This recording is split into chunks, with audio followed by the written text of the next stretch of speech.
নাগারে বৃষ্টির জের চাষের জমিতে জমেছে জল, মাঠেই নষ্ট মাঠের ফসল, কৃষকদের মাথায় হাত।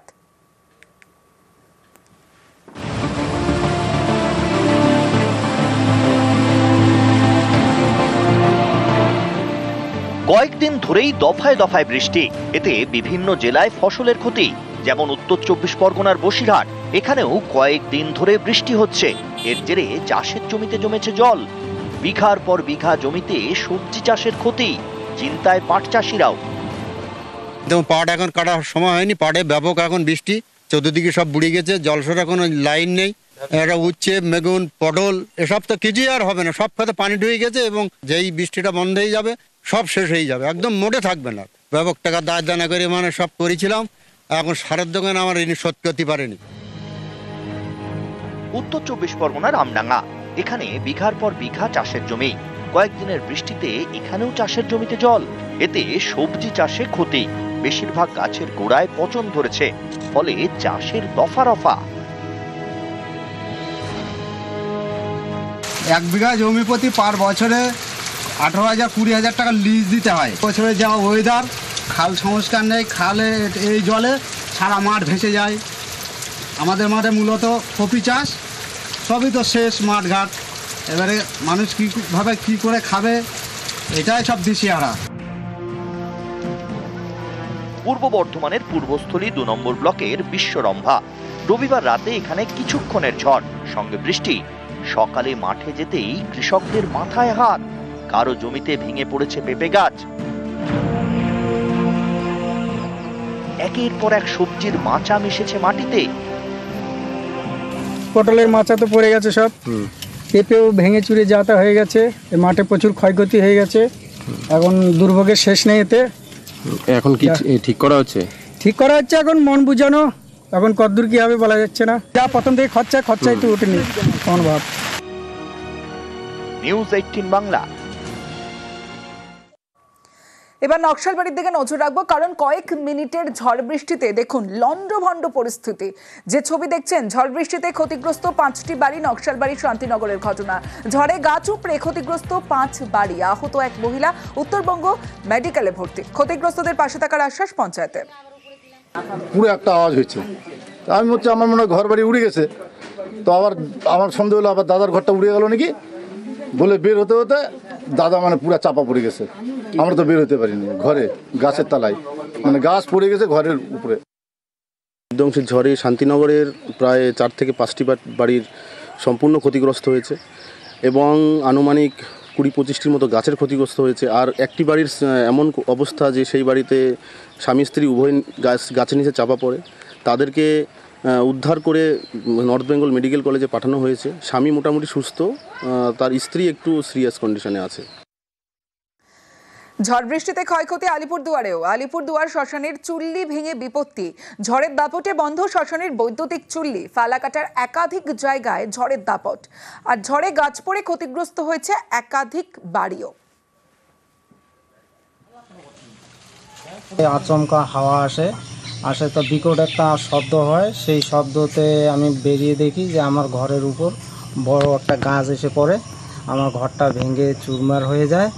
পায়রার ঘরটা ছিল ওটাও ভেঙে গেছে, আমার একটা কাঁচা পায়খানা সেটাও ভেঙে গেছে, তারপরে গরুর ঘরটা ভেঙে গেছে।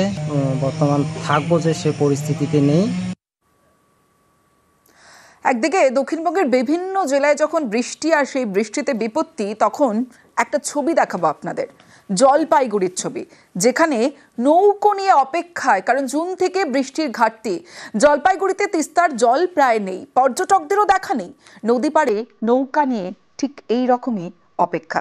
দেখুন।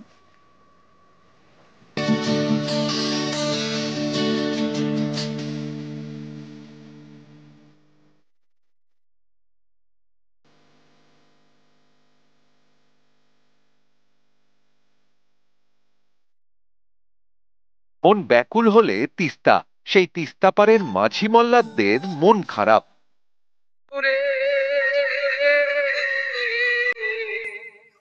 তুমি বিনে আমার কেহ না।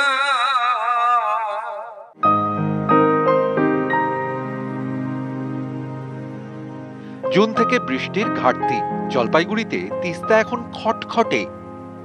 অথচ গত বছরও ছিল অন্য ছবি। এই সময় যেমন থাকে, তিস্তা একেবারে টইটুম্বুর। পর্যটকদের ভিড় বাড়ে, নৌকা চেপে অনেকেই বের হন তিস্তা সফরে। মন খারাপের তিস্তা নয়, তিস্তা মন ভালো করে দেয়। পর্যটকরা ভিড় জমালে মাঝি মোল্লাদেরও পকেট ভরে। কোথায় যায় আমার কেহ নাই। কিন্তু এবার একেবারে অন্য ছবি। জলপাইগুড়িতে জুন এবং জুলাইয়ের মাঝামাঝি পর্যন্ত বৃষ্টির ঘাটতি। এর জেরে তিস্তার জলের দেখা প্রায় নেই। পর্যটকদের দেখাও নেই। তিস্তা পারে নৌকা নিয়ে শুধুই অপেক্ষা। এই বছর নদীতে জল নাই, বৃষ্টি বাদল হচ্ছে না, নদী শুকনা নদী দেখে সব লোকজন চলে যাচ্ছে, ঘুরে ঘুরে চলে যায়। কি করবো এখন আমাদের? এবার পরিস্থিতি খুব খারাপ। সম্পূর্ণ জায়গায় বৃষ্টি হচ্ছে, জল হচ্ছে, কিন্তু আমাদের এই তিস্তা নদীতে জল নেই। এই জন্য আমাদের ব্যবসা এবার খুবই খারাপ। আগেরবার জলটা একটু বেশি ছিল, এবার কম। হ্যাঁ, আর একটু বেশি জল থাকলে ভালো হতো। এবছর তো প্রতি বছরের তুলনায় অনেকটাই জল কম। এখানে প্রত্যেকবার এসে নৌকো চড়া হয়, কিন্তু এবছর অনেকটাই জল কম। অবশ্যই প্রত্যেক বছরের থেকে তো খারাপই আর কি। সোনা বন্ধুরে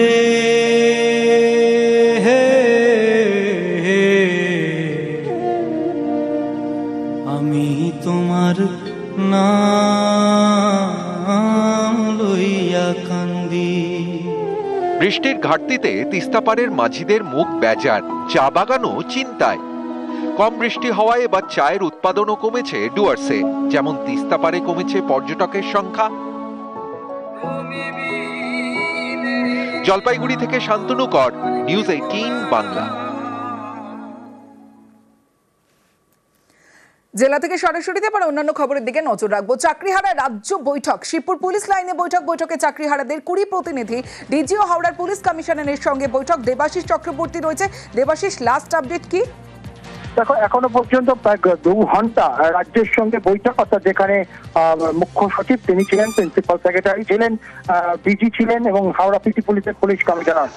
প্রাথমিকভাবে মুখ্য সচিব তিনি 10 মিনিট তাদের সঙ্গে দেখা করেন, দেখা করে তিনি চলে যান। পরবর্তীকালে ডিজিকেও দেখেছি আমরা, মিটিং এর 8 ঘন্টা পর তিনি বেরিয়ে গেছিলেন। কিন্তু প্রিন্সিপাল সেক্রেটারির সঙ্গে কার্যত 2 ঘন্টা বৈঠক করেন আন্দোলনকারীরা, এবং বৈঠকে বেরিয়ে তারা কিন্তু একটি কথাই বলেছিল যে সদস্য করোনা, অর্থাৎ তাদের যে দাবি পুনর্বহাল, চাকরিতে পুনর্বহাল এবং তাদের কোনো রকম পরীক্ষা তারা আর দেবে না, এই দাবি কিন্তু রাজ্য মানতে পারবে না। তার কারণ রাজ্যের তরফ থেকে যেটা জানানো হয়েছে, তাদেরকে সরাসরি পুরোটাই কিন্তু বিচারাধীন ব্যাপার, তাদের এই অনুমতি দিতে তারা কখনোই পারে না। ফলে তারা কিন্তু আগামী তাদের কি আন্দোলন চলবে, কিভাবে তারা আন্দোলন করবেন, তাদের কি পদক্ষেপ হবে, পরিকল্পনা, সেগুলি কিন্তু আর কিছুক্ষণের মধ্যেই যে অবস্থান মঞ্চ অর্থাৎ জিটি রোডে, যেখানে মল্লিক ফটকে যেখানে মিছিল আটকানো হয়েছিল, তার উদ্দেশ্যেই তারা বেরিয়েছে, সেখানেই কিন্তু তারা ঘোষণা করবেন। তবে তারা কিন্তু পরিষ্কার জানিয়েছেন যে তারা এই মিটিং এ সদস্য বা কোনো সাড়া পায়নি রাজ্যে।